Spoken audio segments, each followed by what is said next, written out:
Eu tenho que construir o CT, eu tenho que fazer a obra do estádio, eu tenho que contratar jogador, eu tenho que pagar salário em dia, dentro de cenário que todo mundo já sabe, que eu não preciso ficar repetindo. Ah, Pedrinho, botaram uma arma na tua cabeça para você fazer isso? Não. Saudações Cruz Maltinas a todos vocês, meus amigos, sejam todos muito bem-vindos aqui no nosso canal Vascaíno desde sempre, uma boa madrugada. Essas primeiras horas dessa quinta-feira, estamos aqui para falar de muita coisa do nosso gigante da colina, né? O presidente Pedrinho, que inclusive concedeu a entrevista que foi divulgada ontem, na tarde de ontem, aí, dessa quarta-feira. A gente vai falar um pouquinho sobre esse assunto, vamos falar também sobre volta de torcida organizada nas arquibancadas de São Januário. Nós vamos abordar o assunto envolvendo ingressos, mais uma vez, agora foi confirmado, os ingressos realmente aumentaram. Vamos falar sobre a apresentação do Lloyd Augusto. Eu fiz um resumo para vocês aqui de 2 minutinhos para vocês darem uma garibada ali no que foi falado na apresentação do jogador angolano. Vamos falar também sobre os preparativos do nosso time, que vem aí buscando a melhor forma para estrear diante o Santos pelo Campeonato Brasileiro no próximo domingo. Vamos falar também, é claro, sobre a questão envolvendo Corinthians e Vasco da Gama pela segunda rodada do Campeonato Brasileiro. Vamos falar sobre aniversariante, vamos falar sobre a coletiva também do João Vitor e do Hugo Moura, vamos falar sobre a reforma de São Januário e sobre também o nome do atacante do Fortaleza aí, Dylan Borreiro, né, que estaria sendo aí ventilado nos bastidores do nosso clube. Então logo de cara eu já peço para você, se inscreva aqui no nosso canal, é de graça, clica aqui embaixo que não vai te custar nadinha, 0800, deixe o seu gostei também, o seu joinha, para impulsionar os vídeos aqui, para ajudar o nosso canal, nos ajudar. E compartilhe também o nosso vídeo para que nós possamos juntos alcançar mais vascaínos e faça parte, é claro, da família Vascaíno desde sempre. Só mais uma vez, para quem não me conhece, eu me chamo Álvaro Silva.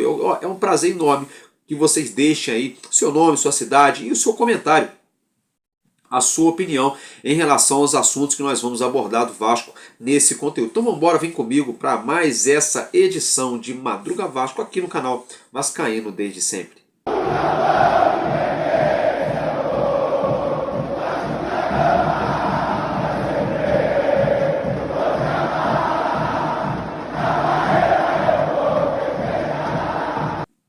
Bom, meus amigos, então é isso aí. Logo de cara aqui, antes da gente falar do Dylan Borreiro, né, do atacante do Fortaleza, ventilado no Vasco, só dar uma pincelada rápida aqui numa entrevista que o Pedrinho concedeu. Foi divulgado já o primeiro trecho dessa entrevista. A gente vai até repercutir esse assunto no próximo vídeo. Nossa, eu vou fazer uns cortes para trazer para vocês. Eu vou tentar trazer uns cortes dessa entrevista. Eu tenho que construir o CT, eu tenho que fazer a obra do estádio, eu tenho que contratar jogador, eu tenho que pagar salário em dia, dentro de cenário que todo mundo já sabe, que eu não preciso ficar repetindo. Ah, Pedrinho, botaram uma arma na tua cabeça para você fazer isso? Não. Mas se eu não faço, se eu tivesse sentado lá na cadeira da presidência e tivesse esperado, esperava até setembro, já ia ter 2, 3 meses de salário atrasado, os jogadores indo embora. Então, quando eu tenho uma ação, toma a atitude de fazer isso, eu sei que eu estou colocando meu... Porque eu poderia falar assim, pô, vocês mesmos mandaram cuidar da piscina. Porque quando era para cuidar da piscina, eu nunca vi esse movimento que eu estou vendo, pô. Depois que a gente entrou, tá todo mundo, acordou todo mundo. Mas por que não acorda para ajudar, pô? Não ajudar o Pedrinho, não. Ajudar o Vasco, pô. O Vasco precisa se unir. Se unir. E eu sou muito verdadeiro e muito direto. Não é questão de crítica, nada disso, mas 500 mil páginas parecem páginas para prejudicar o Vasco o tempo inteiro, pô. Tempo inteiro, pô. Pensa no Vasco, esquece o Pedrinho, pensa no Vasco, cara. Pensa no Vasco. O Vasco precisa da união dos torcedores, das páginas, dos youtubers. Esquece, pô, o Vasco precisa, não é o Pedrinho, não. Se eu sair daqui, o outro presidente vai precisar disso. Então, assim, só que assim, ou as pessoas começam a agir realmente com o que falam, porque falar que é Vasco é muita coisa, agora botar na prática que é Vasco, poucos botam. Ou a gente vai ficar nessa guerra que é muito mais interna do que qualquer outra coisa. Agora, tem muita coisa boa acontecendo, muitas melhorias acontecendo, A questão da RJ é uma alternativa muito positiva para o clube, muito positiva, João, muito positiva, que pode ajudar muito a gente a pagar as dívidas, pô, de uma forma mais rápida. Pô, a gente pagava acho que 100 milhões de juros. Pô, isso é um absurdo.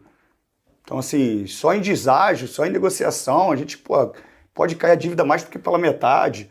Então, assim, é ter boa vontade. É entender que o cara que está sentado na cadeira vai errar, vai acertar, merece crítica. Mas tem muita coisa boa sendo feita que as pessoas não querem falar. Agora, vencer os jogos ajuda? Porra, vencer os jogos é tudo, pô, porque é a emoção do torcedor. Uma coisa que chamou bastante a atenção é porque hoje o Vasco, em termo financeiro, ele é o 11º elenco do Campeonato Brasileiro, ali em termos de valor. Justamente onde a gente terminou ali o Campeonato Brasileiro. Então, o Vasco realmente fez para pagar as contas, né? Vamos dizer assim, né? O Vasco fez o almoço aí para pagar a janta. O que o Vasco gastou é o que está sendo refletido em campo aí. Um time de meio de tabela, de Sul-Americana, que faz que vai e não vai. Aquele negócio até agora está condizendo com o investimento do Vasco. Aí, o que acontece é que o Pedrinho nessa entrevista exclusiva, né? Até me fugiu o nome do jornalista, eu peço perdão a vocês aqui. Fato é que o Pedrinho vai e afirma que o Vasco está seguramente entre as 8 maiores forças do futebol nacional hoje, em 2025, aqui no futebol brasileiro. Então, vamos fazer uma conjectura aqui, né? Vamos colocar aí o Palmeiras, o Galo Mineiro, o Urubu da Gávea, aí o Botafogo, atual campeão brasileiro. Temos aí também aí o São Paulo, né? Já deu 5, aí tem o Corinthians, de repentemente o Grêmio, o Internacional, né? E aí o Vasco. Olhando nesse parâmetro, até que não está tão fora assim da curva, né? Porque hoje o Fluminense está meio que parelho com o Vasco ali. Eu entendo o ataque do Fluminense com mais poder de criatividade e com muito mais peças do que o ataque do Vasco. Eu acho, enfim, alguns times aí, como por exemplo o Internacional tem um elenco melhor do que o do Vasco, né? O Santos, no papel olhando, me parece ser um time parelho com o time do Vasco, nem isso tudo, nem tão ruim, mas tem que ver jogando, né? É um time que começou a jogar há pouco tempo. Então assim, tem gente criando um alarde por conta dessa fala, porque o Pedrinho agora tá ficando maluco, porque não sei o quê, porque não dá pro Vasco. Olha, usando uma lógica, ano passado o Vasco ficou ali em meio de tabela, que é o valor justamente de investimento hoje. O Vasco é o 11º time no Brasil em termos de investimento no futebol nacional. E trazendo para esse ano, ali semifinais de Carioca, chegou ali entre os 4 melhores do Carioca, que é a obrigação, que são 4 grandes. O Botafogo, por exemplo, ficou fora. Aí Copa do Brasil, obrigação, passou de fase as 2 primeiras fases e tá ali. Ano passado o Vasco fez parecido, né? Fez parecido aí essa situação ano passado também. Aí teve ali o que mudou, que fez ali o fora da curva ano passado, foi aquela semifinal de Copa do Brasil, né? Onde realmente, se você é um time aí com 11º time no Brasil em termos de investimento, e você chega numa Copa do Brasil, no mata-mata, que contempla times até da 4ª, 5ª divisão do nosso futebol, você chega ali entre os 4 melhores e sim um resultado muito fora da curva, mas o Brasileirão em si estava dentro ali mesmo do parâmetro. É claro que o Pedrinho falou na entrevista que ele pegou um Vasco caótico por conta da 777, com luvas atrasadas, direito de imagem atrasado, pegou um Vasco aí à beira de uma falência, uma dívida num colapso financeiro sem precedentes, pegou um Vasco num ano esportivamente falando muito difícil já, porque pegou um Vasco que tinha no ano que a gente tinha levado de 6 do Urubu, tinha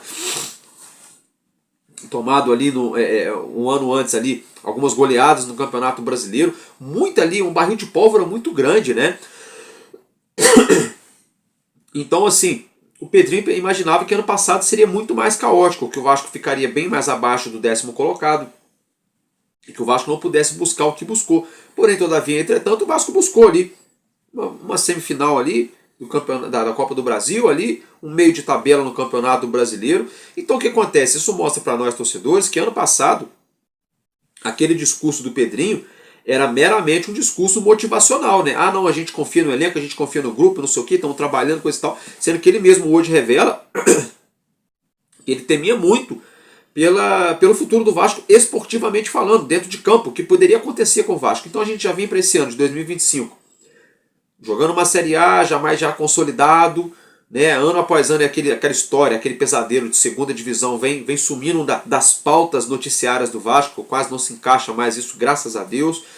Pegamos aí ano passado uma semifinal de Copa do Brasil, a gente alveja algo parecido esse ano, estamos disputando uma competição sul-americana, algo que há 5 anos, há 6 anos a gente não fazia.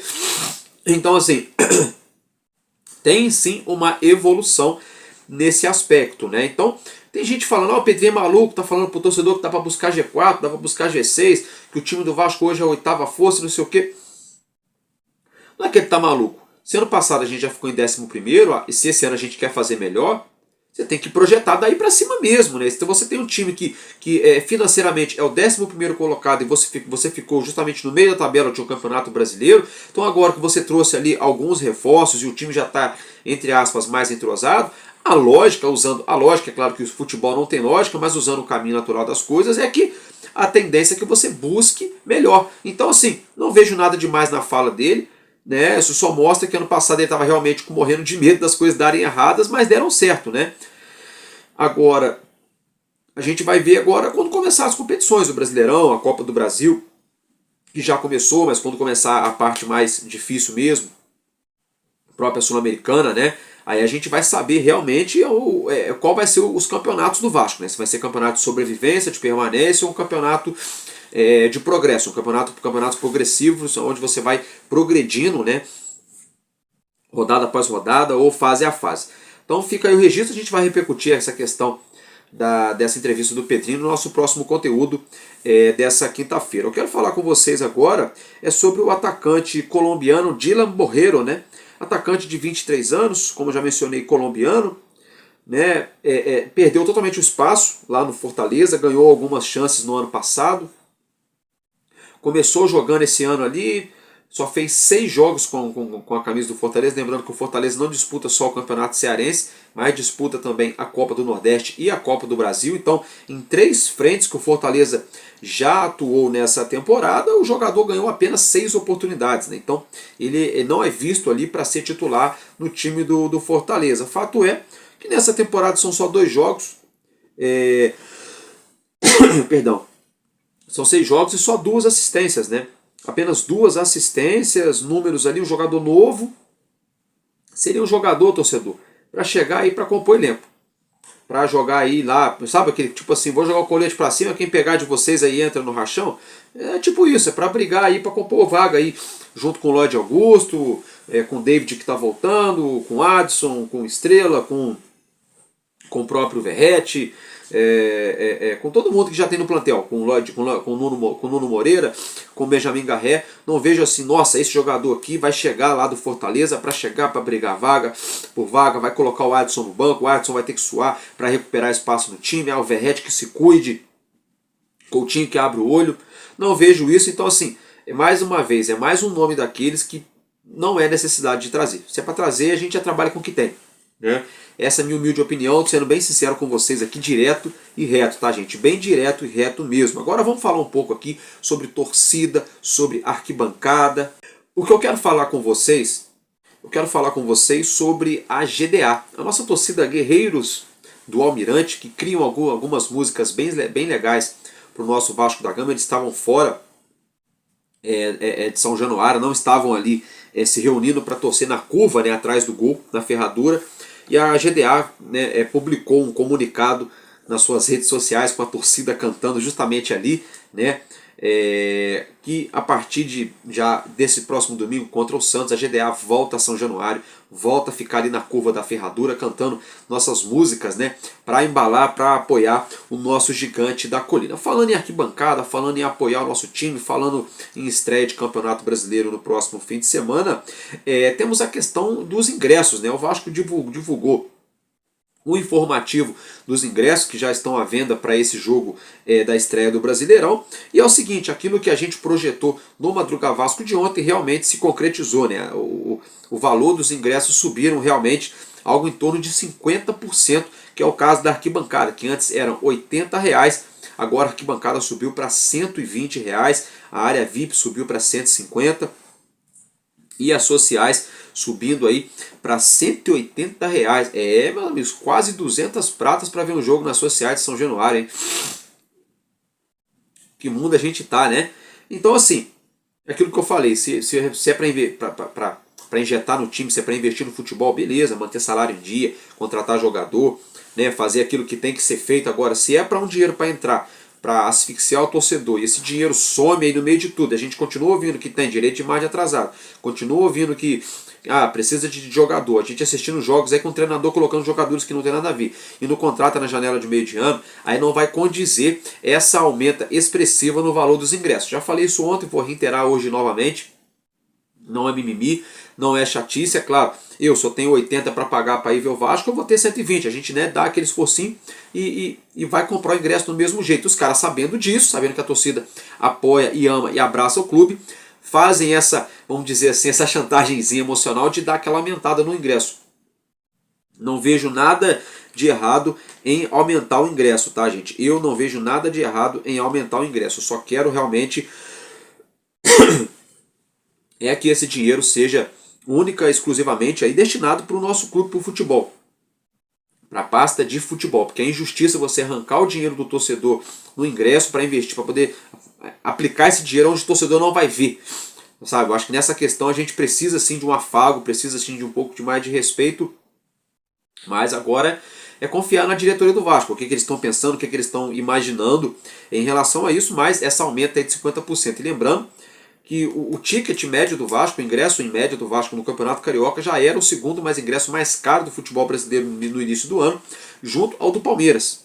Tá? Então agora, com essa aumenta significativa de mais 50% no valor dos ingressos de arquibancada, o do Vasco seguramente vai continuar figurando aí, se não for o mais caro, vai continuar figurando ali, né, o top 2, top 3 mais caros do Brasil em relação ao ingresso, com um estádio muito antigo, com um estádio que oferece muito pouca acessibilidade, enfim, N situações que a gente já está cansado de falar, de bater nessa tecla aqui, né, a gente sabe que daqui a pouco esse estádio também, daqui a um tempo a gente espera que não demore muito, esse estádio vai vir abaixo, vai ser reformado e coisa e tal, mas ainda assim a gente questiona, né, essa questão aí dos valores dos ingressos, então fica o registro para vocês a título de informação. Agora eu quero falar com vocês sobre a entrevista de apresentação do Lloyd Augusto. Vocês já devem ter visto, acompanhado, repercutiu bastante já na mídia. Fiz um resuminho para vocês, ele deu uma entrevista lá de 16 minutos na Vasco TV, fiz um resumo para vocês de 2 minutinhos apenas, então acompanhe algumas falas do Lloyd Augusto que eu já volto para a gente dar continuidade aí no nosso vídeo.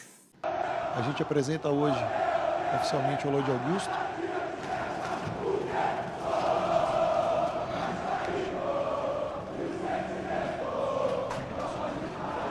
Sim, eu sempre joguei as duas posições, eu sempre joguei na esquerda e na direita. Eu acho que é um pouco por conta da adaptação, tem sido diferente, é um futebol diferente, é um futebol mais pegado.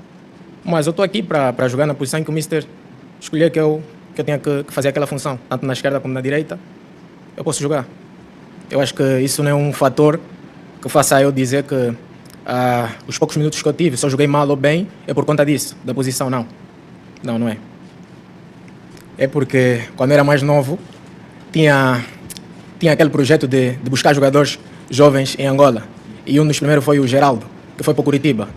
E todos nós tínhamos esse sonho de vir para o Brasil fazer a formação. Então eu dizia sempre para a minha avó, eu não vou te levar quando eu for para o Vasco.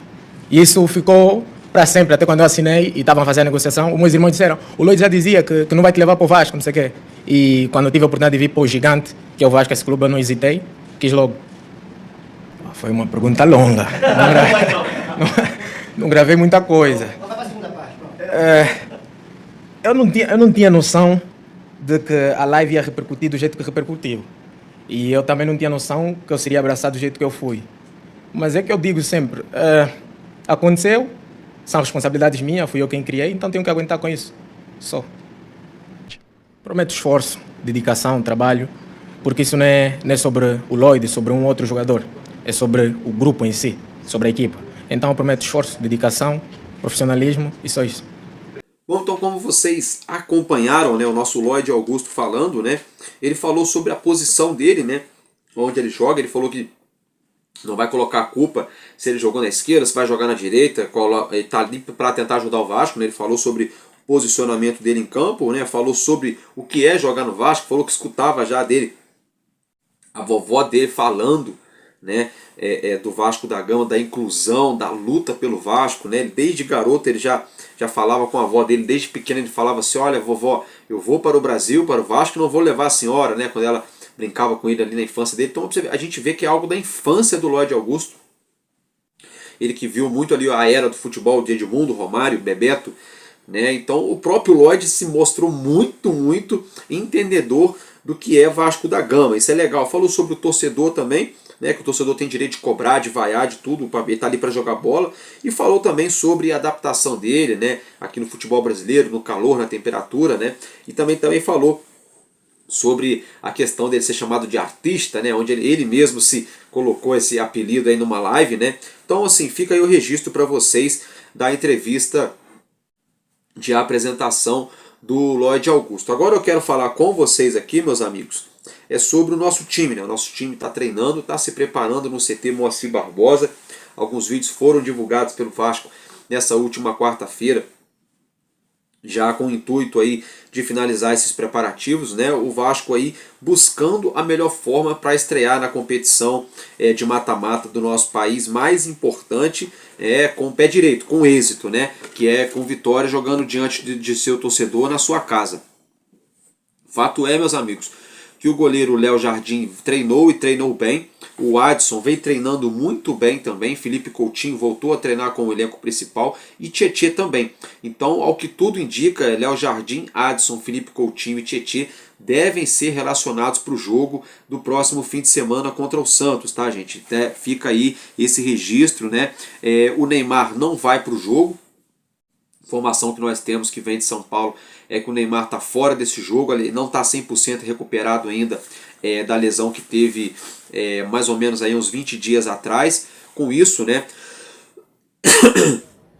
o nosso Vasco da Gama não tem nada a ver com isso, está fazendo de tudo para se preparar para buscar a vitória diante o time do Santos, né? Olha só, o David tá fazendo um trabalho em separado, tá? Ele vem treinando, mas em separado do grupo, ainda não tá pronto para voltar a jogar. Só para deixar claro aqui. O Juan Esforza vem treinando muito bem. Ele parece que está agradando bastante ali o Fábio Carille no dia a dia de treinamentos do Vasco. E o Maxime Domingues, né, que fez somente um trabalho ali à parte, um trabalho de academia, de parte física, e não entrou em campo nessa quarta-feira, não foi para o treino. Ficou ali de fora observando seus companheiros, só fez o trabalho de academia, porque o Maxime Domingues aí está sendo negociado, está tudo quase certo. Ele deve ir jogar lá nos Estados Unidos, né, meus amigos, com a camisa do Toronto Futebol Clube. Então o Vasco vem buscando aí se preparar. Juntando todos esses jogadores que eu falei para vocês que estão voltando ao time, a gente observa que, com exceção de David e Guilherme Estrela, todos os outros jogadores vão estar à disposição do treinador Fábio Carille para essa estreia. Vamos ter jogadores para o meio campo, vamos ter jogadores para o ataque, vamos ter para o ataque o Adson, Nuno Moreira, Lloyd Augusto, Benjamin Verrete e Ryan. Para o meio campo vamos ter ali o Tietê, o Hugo Moura, o Paulinho Paula, o Jair, né, o próprio Juan Esforza, o Matheus Carvalho, Felipe Coutinho, Dimitri Payet, né, e sem contar ali também com, por exemplo, com o Garré, que pode jogar também na meia, o Nuno Moreira, que pode jogar jogando papel de meia também, né? Para as laterais temos os 4 laterais ali, todo mundo ok, né? O Puma, o Vitor Luiz, o Piton e o Paulo Henrique, né? Inverti a ordem, mas são esses 4 laterais. Os zagueiros também, inclusive o Maurício Lemos vem ganhando muito espaço nesse time nos últimos dias de treinamento no CT Moacir Barbosa. Pode ser que o Maurício Lemos ganhe a vaga na equipe de titular, jogando ao lado de João Vitor. Não dá para cravar ainda, não é certeza, mas provavelmente Maurício Lemos deve ganhar. Então o Fábio Carille aos poucos vem tentando aí organizar, arrumar a casa, né, para essa estreia, né? A gente sabe que o Campeonato Brasileiro exige muito, os jogadores estão todos aí bastante ansiosos, né? Todo mundo aí querendo mostrar resultado, ainda mais os do Vasco que a gente cobra, né? E olha que a torcida do Vasco tem cobrado pouco ultimamente, eu acho que a gente teria que cobrar um pouco mais, né? Mas o Carille está aí tentando organizar, né? Começando pelo Léo Jardim, que está encaminhando ali seu contrato também de renovação com o Vasco, tudo tranquilo, os laterais ok, né? A zaga ali parece que a gente deve encontrar uma dupla de zaga para essa estreia. Tem essa questão da volância e o ataque, né? Então, assim, na grande realidade mesmo, hoje o Vasco nós não temos um time. Galera, colocar aqueles 11 caras ali certinho, aquela formação tática, o nossos 11 ideal, a gente não tem ainda, porque a zaga ainda é um ponto de interrogação. O meio-campo, a gente nunca sabe como vai ser o meio-campo do Vasco, se vai ter 3 jogadores, se vão ter 4 jogadores, se vão ter 5 com um jogador voltando para apoiar.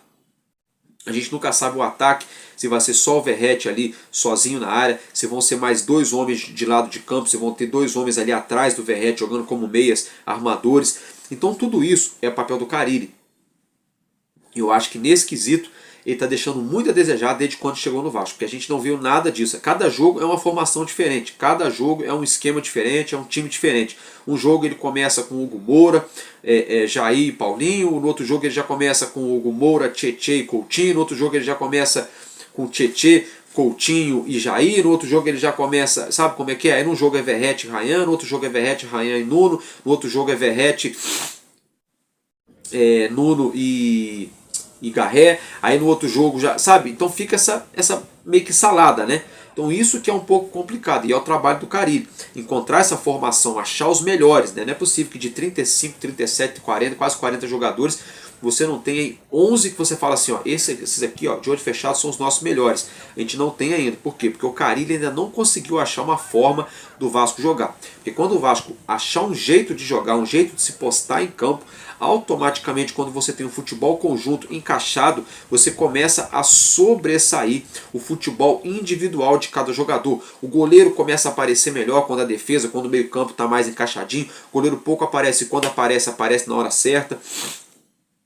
Os volantes começam a se sobressair melhor num time mais encaixado, com uma marcação mais coesa, a zaga fica menos exposta, os laterais correm menos quando você tem a cobertura na marcação, os atacantes não ficam sobrecarregados também. Quando todo mundo joga num conjunto, tudo se encaixa, você não sobrecarrega o individual, conseguindo assim extrair, fazer aflorar, aparecer o melhor de cada um. E esse melhor de cada um é que está difícil a gente saber atualmente, porque a gente não tem justamente o tal do conjunto, né? Do time ali, o conjunto de jogo, a gente não tem ainda essa forma bem definida de jogar, uma formação definida, aqueles 11 definidos, aquele esquema, é 4-2-3-1 e não tem jeito, tem que ser assim mesmo, porque o time do Vasco joga bem assim. Não, aqui tem que ser 4-4-2. Não, o Vasco a gente vê uma certa insistência muito grande já, de 2-3 anos para cá, no tal do 4-3-3. Aí agora o Carille veio com essa história do 4-2-3-1, que é só para enganar torcedor.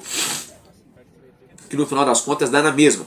4-2-3-1 nada menos que é 2 volantes, um cara um passinho à frente dos volantes, que é o Felipe Coutinho, né? 2 caras ali, 2 meias fazendo papel ali pelos lados e o Verratti centralizado. Por isso que ele fala que o Nuno Moreira não é ponta, que o Nuno Moreira é meia. Por quê? Porque aí se caso algum dia alguém acusar ele de jogar no 4-3-3, ele fala, não, eu jogo no 4-2-3-1. Que não muda nada. Quando o Vasco pega a bola, você olha assim, é certinho. É o Verratti no meio, é o cara aqui, o Ryan do lado direito, e o Nuno lá do lado esquerdo, o Coutinho aqui no meio sozinho, com 2 volantes ali, hora passando para ajudar ele, hora ficando para trás da linha da bola, e fica só o Coutinho no meio, naquela faixa de campo ali vazia. Muitas das vezes o Coutinho tem que dialogar ou com o Piton do lado esquerdo, ou com o PH do lado direito. Isso é crime? É errado? Não, não é, mas para um jogador como o Coutinho, ele tem que ter jogadores de qualidade para dialogar nesse meio. Então por isso que o Carille bota o Nuno Moreira e o Ryan um pouco mais recuados ali no papel, dizendo que eles são meias, mas na prática eles não são meias, na prática eles jogam como ponta direita e ponta esquerda, é só a gente olhar para o campo que a gente vê. Então é isso aí que a gente cobra do Carille, essa formação, essa consolidação do nosso time que a gente não viu, né, até hoje. Só para lembrar vocês, a gente vai falar muito da escalação, provável escalação do jogo, no nosso próximo vídeo, nessa quinta-feira, tá? Nesse conteúdo dessa manhã, a gente não vai falar sobre escalação, até porque é muito cedo ainda, né? O jogo é só domingo, é quinta-feira ainda, né? Já tem gente falando de escalação do Vasco, escalação do Santos, né? Acho que vamos com calma, deixar para começar a ver a escalação e lá pela sexta-feira à noite, de repente no sábado, aí a gente fala de escalação, porque aí fica uma coisa mais coesa, né? Meus amigos, agora eu quero falar com vocês, ainda se tratando de Campeonato Brasileiro, o jogo da segunda rodada do Brasileirão contra o Corinthians, né? Que será lá na Arena Itaquera. O Vasco joga contra o Santos aqui no Rio, viaja para o Peru para enfrentar o Melgar pela Sul-Americana, depois volta ao Brasil para viajar até São Paulo para jogar diante do Corinthians na Neoquímica Arena. E olha só, essa partida terá a transmissão da Amazon Prime Video, transmissão exclusiva da Amazon Prime Video, com narração de Galvão Bueno e comentário de Romário, meus amigos. Isso mesmo, hein? Vamos ficar ligado, não estou aqui para falar bem ou mal de ninguém, tem gente que fala bem, fala mal do Galvão, fala bem, fala mal do Romário. Eu, particularmente, gosto da narração do Galvão, assim como todo mundo dá aquela criticada, aquela pilhada, eu gosto da narração dele. E gosto muito também ali do Romário, né? Ele é muito polêmico, meteu uma polêmica daquelas aí no jogo da seleção brasileira, vocês viram ontem, né? Eu botei no Madruga Vasco, mas estou curioso para ver esse jogo na Amazon Prime, com o Galvão Bueno narrando aí, né? E o Romário, o baixinho Romário, né? Eu não gostava muito do Galvão por conta da Globo, negócio de Flamengo, Corinthians, ele sempre naquela, né? Sempre puxando para a Globo ali, tinha até áudio antigo lá de trás, lá que vazou, que o Galvão... Áudio comprometedor do Galvão Bueno, todo torcedor do Vasco sabe disso, né? Mas quem sabe agora na Amazon Prime Video, né? Vamos ver qual vai ser a conduta dele, né? Mas eu estou muito curioso, assim, para ser bem direto com vocês, para ver o Romário. Estou muito curioso para ver como é que vai ser o Romário trabalhando aí como comentarista, né, meus amigos? Agora eu quero falar com vocês aqui sobre o aniversariante, né? Ontem, né? O Odivan completou, nosso zagueirão aí, multicampeão, completou aí 51 anos. Nosso querido Odivan, gente. O Odivan nada mais nada menos, gente. Jogou com a camisa do Vasco 279 jogos, anotou 17 gols. E ele simplesmente foi campeão brasileiro de 97 e também no ano 2000. Campeão carioca em 98, campeão da Libertadores em 98, campeão do torneio Rio-São Paulo em 99 e ganhou aquela Mercosul que o Vasco venceu de virada do Palmeiras em 2000. Então, assim, o Odivan simplesmente tem 4, 5, 6 títulos com a camisa do Vasco, quase 300 jogos, 17 gols, né? Ele que completou aí 51 anos e o Vasco parabenizou o nosso ex-zagueirão Odivan na rede social. Então, parabéns, Odivan, que Deus te abençoe, continue te iluminando, te dê muita felicidade, muita saúde e paz. Gente, agora eu quero falar com vocês aqui sobre a coletiva de imprensa do João Vitor e do Hugo Moura, né? Eles completaram 50 jogos com a camisa do Vasco e agora o Vasco adotou essa lacração aí, né? 50 jogos, aí vai lá e faz coletivo. Acho interessante jogador fazer 50 jogos. Gente, jogador hoje em dia, qualquer jogador fica um ano num clube, faz 50 jogos aí, né? Vou ser bem sincero para vocês aí, um jogador que não se machuca, né? Que minimamente ali consegue ficar entre os relacionados. Então, assim, agora é isso, é carência, né? Enquanto a gente vê aí o rival com um jogador que tem 10 títulos com a camisa do time, fazendo aí aniversário, ganhando homenagem, aqui o Vasco comemora quando o jogador joga 50 jogos com a camisa do Vasco. É isso aí. Então vamos lá, sem criticar muito, né? Vou colocar para vocês o resumo também da entrevista do João Vitor e do Hugo Moura e já volto para a gente dar continuidade no nosso vídeo.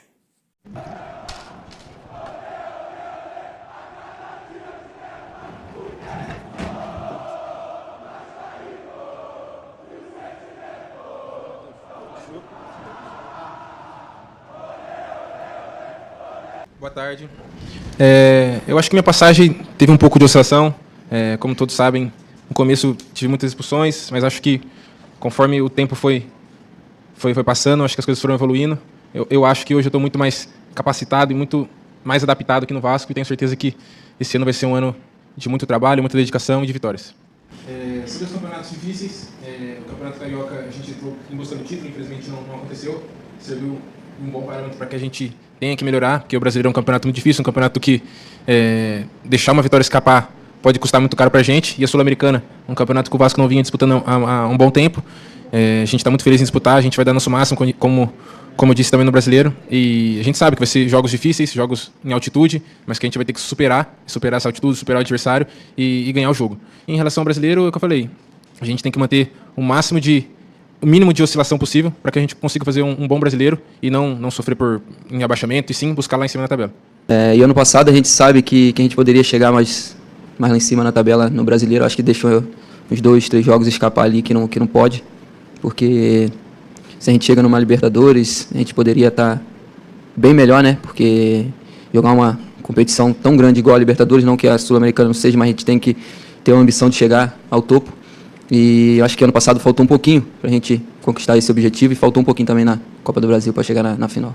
O começo do Carille foi um pouco complicado no sentido de ter pouco tempo de trabalho, né? Então a gente praticamente trocou a roda com o carro andando, né?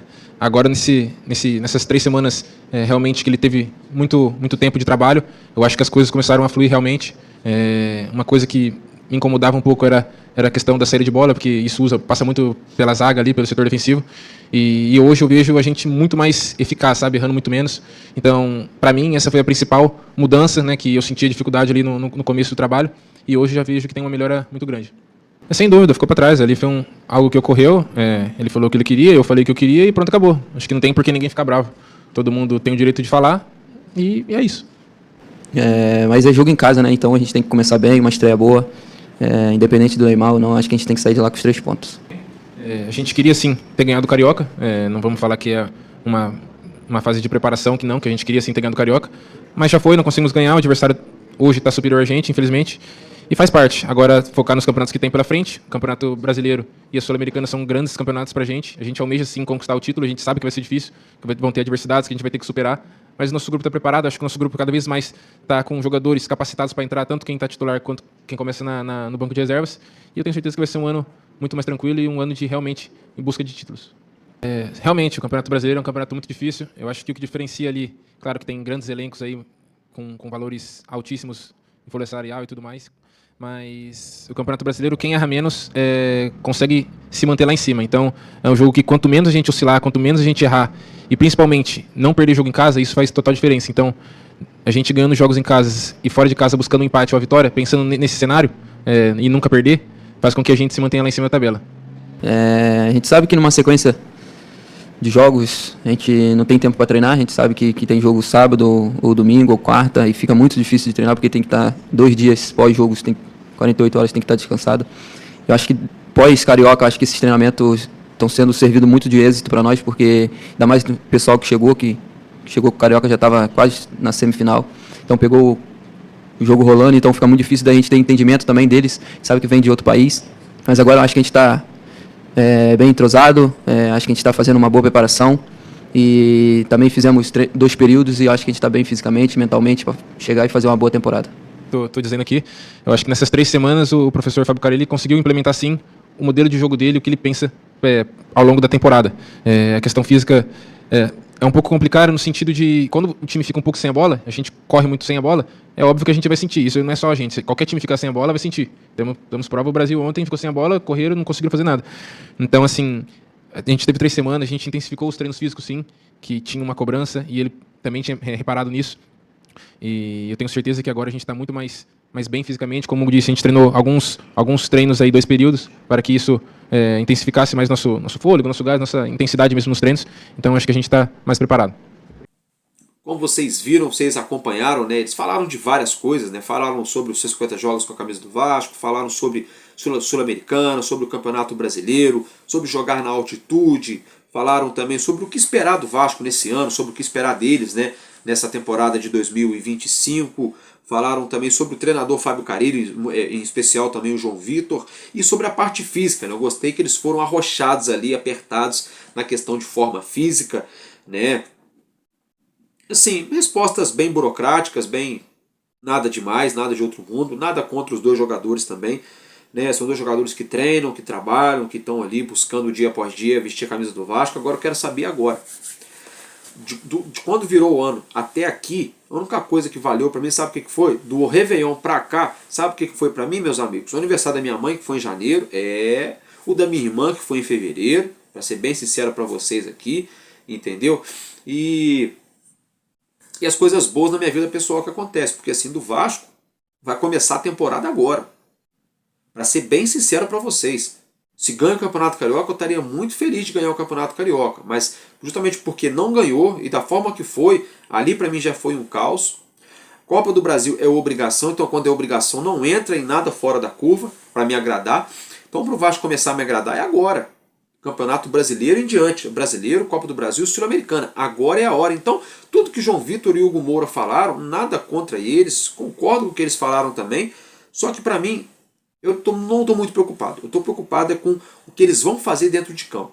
Eu quero saber o que o João Vitor vai fazer dentro de campo contra o Santos, o que o Hugo Moura vai fazer contra o Melgar, o que eles vão agregar positivamente nesse time para a gente realmente sair de meio de tabela, para começarem a olhar para nós e para nós torcedores olharmos para o time e falar assim, agora esse time do Vasco aí está perigoso, esse time do Vasco aí vai buscar algo, olha, dá para beliscar alguma coisa. A gente quer saber isso, porque até aqui são favas contadas, muita fala, muita conversa, o Lloyd chegou falando, não jogou, né? O Coutinho falando sempre que quer título, até agora nada, o Paê falando que vai conquistar, que o melhor está por vir, também não vem, os jogadores também, porque jogaram 50 jogos, aí ganharam homenagem, falaram, eu quero saber de agora em diante. Para mim, pouco importa, com todo respeito a eles, nada contra eles, tudo que eles falaram ali, tudo ali ok, tudo ali normal, dentro do protocolo mesmo, mas assim, o torcedor do Vasco quer Diogo, João Vitor, Léo Jardim, Lloyd Augusto, Verratti, todo mundo, que nós queremos de todos eles é comprometimento e futebol bem jogado dentro de campo.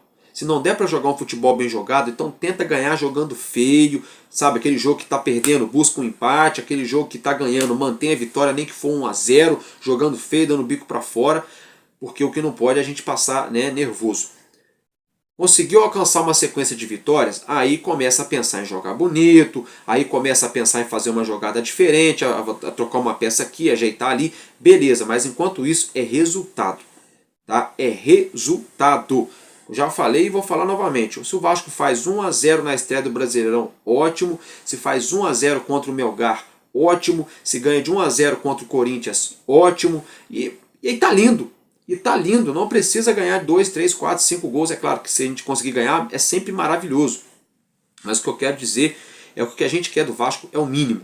É muita raça, é muita entrega, né? Que aquele jogo que a gente... Até o jogo que a gente perder, a gente quer olhar pro time e falar assim, perdemos, mas é porque o outro time jogou muita bola. Porque o Vasco jogou bem também, coisa e tal. Ninguém teve falha individual, foi ali mesmo coisa do jogo e tal. Ainda vai. Agora o que não pode é todo jogo perder por falha individual, perder porque o técnico mexeu errado, ou porque o técnico demorou para mexer, ou porque a diretoria não contratou o jogador, ou porque o jogador está fazendo corpo mole, ou porque o jogador não está correndo, ou porque o jogador está tendo lesão, 10 lesões no ano. Então esse tipo de coisa a gente está cansado de ver. Então a gente quer ver realmente resultado, é futebol dentro do campo e com qualidade.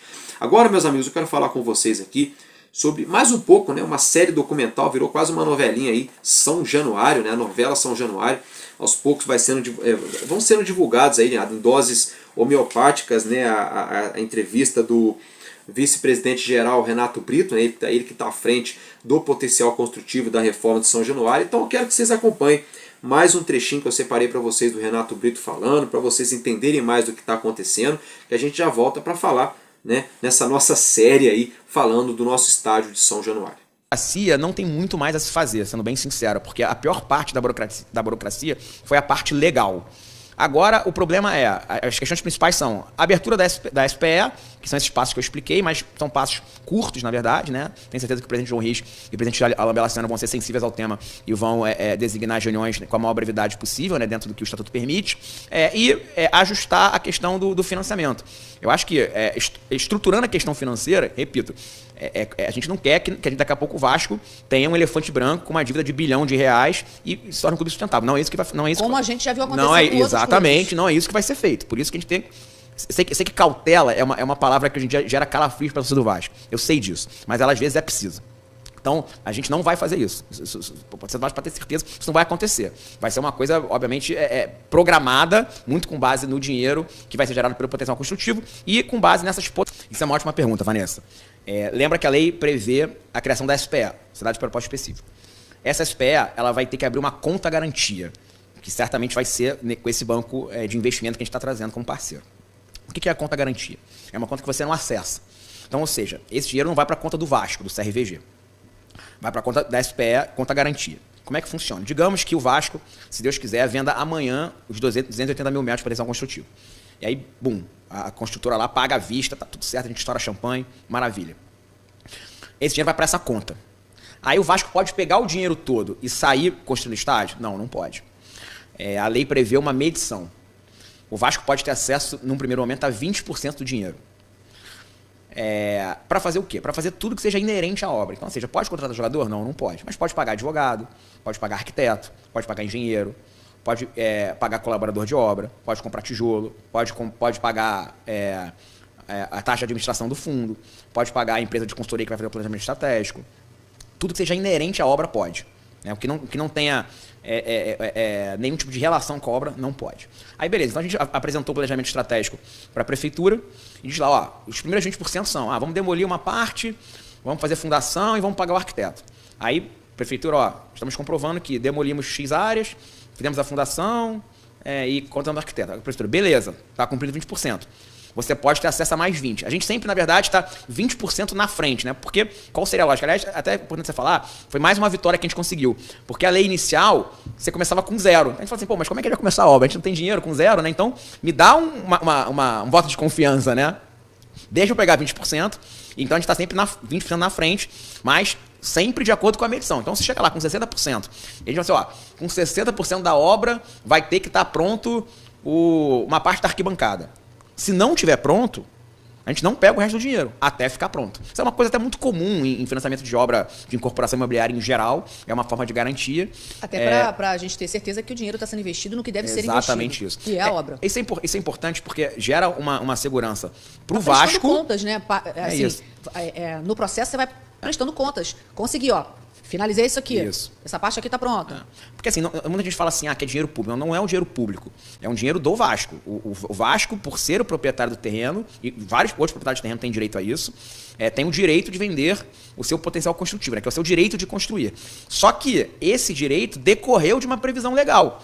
Então a prefeitura, naturalmente, com toda razão, também quer ter a segurança dela de que o estádio vai sair do papel e vai ser entregue, entendeu? Então tem todo um mecanismo de segurança que a gente acha ótimo, e foi o que eu te falei, a gente não só acha ótimo, como a gente está triplicando essa segurança, trazendo outros mecanismos de governança e controle, né? Acho que é controle mesmo o nome, para que de fato o dinheiro seja todo empregado no estádio. Foi muito importante para a gente dar transparência, né, ao processo, que sempre foi uma promessa nossa, nós também ter esse cuidado de cumprir a promessa da transparência. A gente quer intensificar essa comunicação com o torcedor e com o sócio do Vasco, ou seja, à medida em que o processo for evoluindo, a gente vai trazendo novas informações, a gente está muito ansioso para trazer o nome dessas empresas, são empresas muito relevantes no mercado, então se Deus quiser a gente em breve vai poder falar. E o que eu posso prometer para o torcedor do Vasco é isso, muito trabalho, muito empenho, muitas noites viradas, muitas noites mal dormidas, a família sabe o quanto eu estou me dedicando, tenho um filhão de 3 anos, então a gente sabe o quanto a gente abre mão, mas também ninguém obrigou a gente a isso, então é o nosso dever, mas uma promessa de entrega e uma promessa de resultado também. Se tudo correr bem, com a estrutura que a gente está montando, a gente vai ter um estádio novo. Bom, meus amigos, então é o seguinte, né, o que o Renatinho falou aí basicamente, né, o Renato Brito, falou sobre a burocracia, né, ou seja, falou que a parte burocrática o Vasco fez tudo, agora está realmente na mão dos órgãos competentes, é só aguardar mesmo o cronograma. Ele falou que é uma questão de poucos dias para que a SPS seja aprovada. Ele falou sobre o fluxo de dinheiro, né, o fluxo financeiro, como é que vai ser, como é que vai entrar, para onde vai. Ele falou desse dinheiro, como é que esse dinheiro vai circular nos bastidores do Vasco em relação à reforma de São Januário. Aí o Renatinho explicou muito bem, ele foi taxativo. A SPE, uma conta de sociedade específica, simplesmente é uma conta garantia, é uma conta onde ninguém consegue acessar, só com ordem judicial, só ali com o reconhecimento da justiça. Por exemplo, o diretor de futebol da SAF vai lá pedir para sacar um dinheiro da conta para poder pagar um jogador, fazer aquilo, não pode. Aquela conta garantia ali, só pode sair dinheiro dela para pagar tudo que for relacionado à obra, e vai ter fiscalização, que é justamente essa SPE, essa empresa que está sendo criada aí por uma determinação de lei, né, que foi aprovado no projeto do potencial construtivo. Então, sendo aprovada essa SPE, o Vasco vai abrir essa conta garantia, né? O Vasco vai aí, no caso, ter que prestar contas com o dinheiro, né? Vai ter que, como é que fala, não pode ter farra, né? Não pode ter farra, o dirigente não vai ter acesso nenhum a essa grana. Esse dinheiro só vai poder ser único e exclusivamente utilizado para reformar São Januário, né? E isso é interessante porque o Vasco vai sempre prestando contas aí à Prefeitura do Rio, né? Sempre ali prestando contas ali no portal à Prefeitura, à própria diretoria do Vasco, né? E uma coisa que me chamou a atenção que o Renatinho falou é que esse potencial construtivo vai ser de 20% em 20% que o Vasco vai ter acesso, né? Então primeiro vai ser 20% para dar início nas obras, depois mais 20%, né? O Vasco pode vender tudo de uma vez, mas isso vai sendo liberado aos poucos, justamente para não ter risco, né? Se der uma fraude aqui com 10%, com 15% e for descoberta essa fraude, o restante fica bloqueado lá, pelo menos o clube não é garfado, né? Então isso é muito interessante, e o interessante é que é o seguinte, esses 20% iniciais aí, pelo que o Renato Brito já falou, a gente já tem as cartas de intenções para vender esses 20% para começar as obras, né? Então a gente observa que falta mesmo agora só essa SPE passar, essa conta garantia do Vasco sendo aberta aí, esses trâmites burocráticos passando, né? A gente acredita que o Vasco já consiga então de forma oficial, efetivamente, fazer de papel passado ali essa venda do potencial construtivo. Óbvio, mas isso aí é dinheiro da prefeitura? Não é dinheiro da prefeitura, não é dinheiro público, não é dinheiro das pessoas. São terrenos que a prefeitura cedeu para o Vasco da Gama, onde o Vasco da Gama vai vender esse terreno, vai construir, vai gerar emprego, vai revitalizar, vai fazer uma mega obra que vai ajudar o próprio município e vai ficar um legado para a zona norte do Rio de Janeiro. Por isso que é um potencial construtivo, porque é uma potência, o Vasco é uma potência, é o poder de crescimento que o Vasco tem. E o Vasco vai dar um crescimento muito grande ali na Zona Norte. Então é como se a prefeitura pegasse ali um potencial muito grande de crescimento para a cidade lá na Barra da Tijuca e tivesse transferindo esse potencial de crescimento, de construção para São Januário, para o Vasco fazer aquela área ali crescer, mas de uma forma que a prefeitura não fica lesada. Por que a prefeitura não vai ficar lesada? Porque o Vasco vai vender esse potencial construtivo para empresas que vão comprar na Barra da Tijuca, e essas empresas vão fazer, sei lá, N coisas, sei lá, shopping, só um exemplo aqui, shopping, hospitais, restaurantes, lojas, enfim, uma N situações. Essas situações também vão gerar emprego, vai haver também obras e vai gerar mais emprego, emprego fixo, emprego temporário, emprego fixo, né, que é um emprego permanente, vai gerar imposto para o município. Então assim, é o crescimento. É um crescimento para a cidade, mas não é dinheiro da prefeitura, não é dinheiro público, é um dinheiro privado que o Vasco vai adquirir das empresas. Por isso que o Vasco tem que prestar conta para a prefeitura, para mostrar, olha, o dinheiro, com o potencial que vocês deram para a gente está aplicando aqui certinho conforme está no projeto de lei que foi aprovado na Alerj, né, na Câmara do Rio, com 100% ali dos votos a favor. Então basicamente é isso. Agora a gente ia esperar a SPE sair, né, para essa conta garantia ser criada, para a gente começar a ir para o próximo passo, que é efetivamente assinar os papéis, vender o potencial construtivo e começar essas obras. Vamos torcer para que realmente isso aconteça e não demore muito. Meus amigos, então é isso que eu tinha para trazer para vocês de notícia, de informação do nosso Vascão, para vocês nessa madrugada, né? Nessa manhã eu estou ficando por aqui. E a gente se vê, é claro, nessa noite de quinta-feira, e tamo junto, porque enquanto houver um coração infantil, nosso Vasco da Gama será imortal. Vascaíno desde sempre, valeu e é nóis, Vasco!